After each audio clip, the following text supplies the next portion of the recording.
দুইটা আমল যদি আমরা বেশি বেশি করতে পারি, এক নম্বরে ইস্তিগফার, আস্তাগফিরুল্লাহ আস্তাগফিরুল্লাহ আস্তাগফিরুল্লাহ।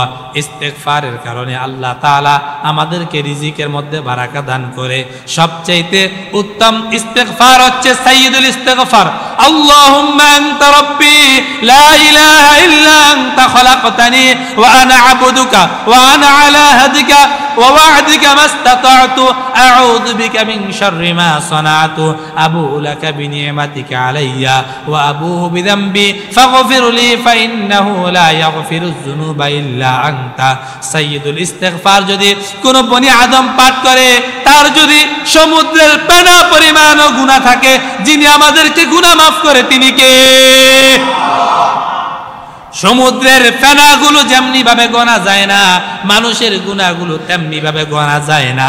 অগণিত গুনাহ আল্লাহ তাআলা আমাদেরকে মাফ করে দেয়। শুধু তাই নয়, যদি কোনো মানুষ কঠিন বিপদে মুসিবতে পড়ে, লা ইলাহা ইল্লা আনতা সুবহানাকা ইন্নী কুনতু মিনাজ জালিমিন।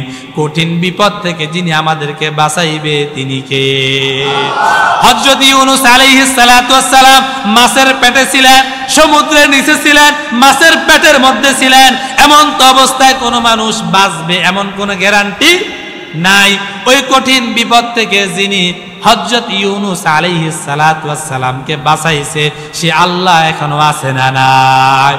ওই আল্লাহ আমাদেরকে বাঁচাবার ক্ষমতা আছে না নাই? ওই আল্লাহ আমাদেরকে বিপদ থেকে মুক্তি দেওয়ার ক্ষমতা আছে না নাই? এই জন্য আল্লাহ তাআলা বলেন, আল্লাহু লা ইলাহা ইল্লা হুয়াল হাইয়ুল কাইয়্যুম। তিনি হচ্ছেন চিরঞ্জীব, তিনি হচ্ছেন চিরস্থায়ী, যার কোনো ঘুম তন্দ্রা স্পর্শ করে না। কারণ কঠিন মুসিবতে সমুদ্রের নিচে যখন কোন বনি আদম বিপদে পড়বে, আল্লাহকে ডাক দিবে, আল্লাহ যদি ঘুমাইয়া থাকে তখন তার ডাকটা শুনবে কে?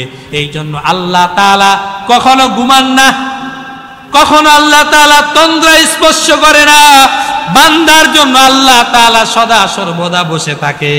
কখন আমার বান্দা আমাকে বিপদে পড়ে ডাক দিবে, যিনি আমাদেরকে বিপদ থেকে উদ্ধার করবে তিনি কে?